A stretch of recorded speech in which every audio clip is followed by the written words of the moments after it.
80% na ang natatapos sa renovation ng NAIA Terminal 1 na sinimulan noong January 2014. Ang ilan sa mga resulta, malinis na palikuran, maaliwalas na espasyo at mas mabilis na serbisyo. Bagay na ikinatuwa naman ng ilang turista at mga pasahero. Live mula sa Pasay City, may report si Trisha Zafra. Trisha. Jessica, marami-rami na ang ipinagtiis ng mga pasahero dito sa NAIA Terminal 1 pero ngayong matatapos na ang renovation nito, konting tiis na lang daw at ginhawa na ang maaasahan ng mga pasahero. Makailang ulit ng umani ng maraming pintas ang Ninoy Aquino International Airport Terminal 1 sa isang worldwide survey ng mga paliparan. 3 taon ding number 1 ito bilang worst airport sa mundo. Pero nitong 2014, bumaba ang ranking ng NAIA Terminal 1 sa number 4. From the very start kasi hindi kami naniniwala na worst airport ang NAIA. Kaya kahit bumaba man kami, tumaas, it doesn't matter to us. But we took it as a challenge. Mas pinaigting namin ang serbisyo publiko. 80% ng tapos ang 1.3 billion peso renovation ng terminal na sinimula noong January 2014. Sa March 31 target na makumpleto ang passenger movement areas. Second quarter naman matatapos ang iba pang konstruksyon gaya ng bagong hotel and transport lounge sa tapat ng arrival area. Bago yung flooring, bago yung ceiling, bagong pintura yung walls. So, malinis tingnan. Then, mas malamig ngayon ang terminal kasi nandiyan na yung mga bagong chillers natin. Binago na lahat ng air handling units, return air fans, pati yung ducting system natin. Maaliwalas na ngayon ang arrival area. Ang mga bangko sa gitna, inilipat sa gilid ng lobby area. Kaya may espasyo para sa picture taking ang malaking grupo ng mga turistang ito galing Taiwan. It's molten. Yeah.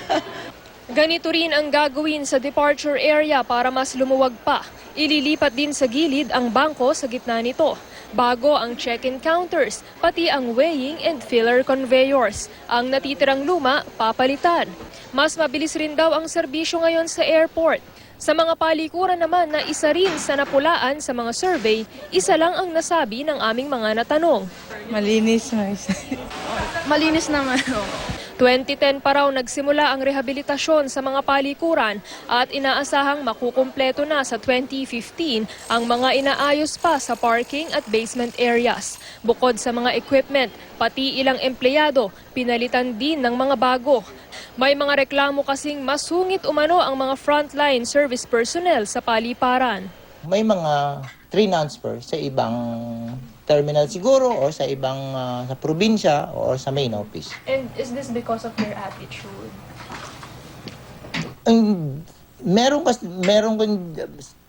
Siguro meron na may concerns about the attitudes or yung behavior ng employees in the conduct of their official duty. Meron din naman na kailangan na yung sinasabi to avoid familiarization. Tila sang-ayon naman ang mga nakausap naming turista sa mga pagbabago. If you take Abu Dhabi this morning, boarding, it was total chaos. And I've never seen it as bad here as in Abu Dhabi. With all the developments going on at the minute, it's a bit untidy, but no problem. Well, I've been coming here for about 30 years, and it's a lot better now than it used to be. Jessica, yung congestion o pagsisikip dito sa paliparan, yung isa sa mga suliranin na naistugunan nitong renovation dahil noong 2014 o noong nakaraang taon, ang daily average ng passenger arrivals at departure dito sa terminal ay 25,000. 25,000 na mga pasahero araw-araw. Kaya naman dito sa renovation, kung ating mapapansin, tila sinusulit yung espasyong meron sa mga passenger movement areas. Kinakamada yung mga fixtures at yung mga counters na maayos para ma-maximize yung available na space. Pagkatapos daw nitong renovation, Jessica, pagtutuunan naman daw ng pansin ay ang sistema ng maintenance at inventory ng mga equipment at yung mga bagong gamit na kanilang inilagay dito para yan ay mapangalagaan. Jessica. Alam mo, totoo yan. Ang malaking problema ng NAIA Terminal 1, yung space, no? Kasi dikit-dikit yung mga check-in counter. Tapos nung plinano yan, I think hindi rin na-consider, o baka nung dati kasi, konti pa lang tao, no? Konti pa lang ang passenger volume. Hindi na i-consider dyan yung kultura nating mga Pilipino na kapag naghahatid tayo ng mga kamag-anak, halos buong barangay yung kasama. Although, hindi na rin naman dapat ini-encourage yun. Pero alam mo, hindi pa rin maiwasan kasi minsan pagdating mo pa lang dyan, sa harapan ng NAIA Terminal 1, ang dami ng tao dahil nga magkakamag-anak yung naghahatiran sa airport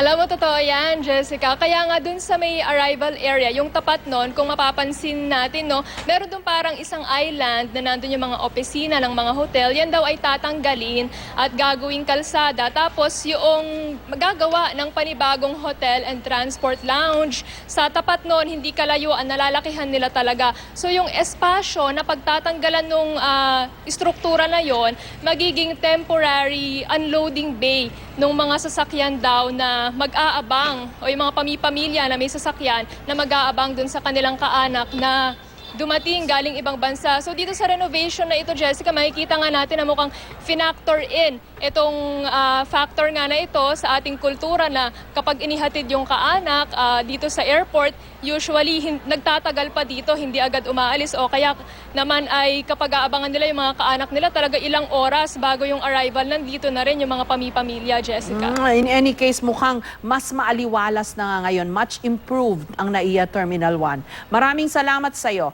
Trisha Zafra.